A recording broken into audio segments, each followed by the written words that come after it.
Hey there, para folks! In this video, I'm going to show you how to make a donation to the museum in Paralives. Making a donation to the museum is one of the first goals given to your parafolk at the beginning of the game. However, the game doesn't really explain where or how to make a donation at the museum. So what you'll want to do is locate the museum by clicking the magnifying glass icon in the goals section on your screen. After that, head to the main entrance of the museum and you'll see this donation box right beside the staircase. Click on the box and select Make a Donation.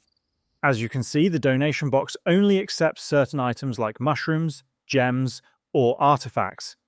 Now simply choose an item that you want to donate.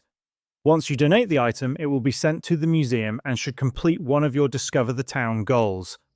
And that's how to make a donation to the museum in Paralives. Please do drop a like and subscribe, it really helps the channel grow, and I'll see you in the next tutorial. Thank you so much for watching.